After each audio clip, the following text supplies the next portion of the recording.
Hi friends, welcome to Vela Academy. நாம current affairs பத்தின videos போட்டுட்டு வரோம். இதுக்கு முன்ன ரெண்டு வீடியோஸ் போட்டுருக்கோம். அதை செக் பண்ணலன்னா டிஸ்கிரிப்ஷன்ல கொடுக்குறேன், அதை போய் பார்த்துக்கோங்க. இன்னைக்கு நம்ம என்ன பார்க்க போறோம்னா மருத்துவத்திற்கான நோபல் பரிசு 2023-24ல யார் யார் வாங்கியிருக்காங்கன்னு பார்த்துருவோமா? சரி வாங்க. 2024ல கட்டலின் கரிகோவும் ட்ரூ வெய்ஸ்மனும் வாங்கியிருப்பாங்க. கட்டலின் கரிகோ ஹங்கேரி நாட்டை சேர்ந்தவர், அதுக்கப்புறம் ட்ரூ வெய்ஸ்மன் அமெரிக்கா நாட்டை சேர்ந்தவர். இவங்க எதுக்காக வாங்கியிருப்பாங்கன்னா கோவிட்-19க்கு எதிரான பயனுள்ள mRNA தடுப்பூசிகளை கண்டுபிடிச்சதற்காக.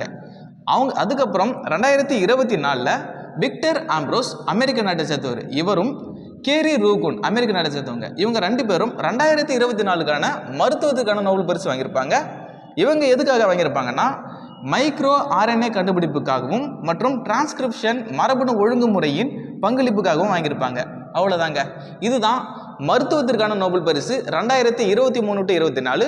இதுக்கப்புறம் வேதியியல், இயற்பியல், அமைதி இதெல்லாம் அடுத்தடுத்த வீடியோஸில் போடுவோம்.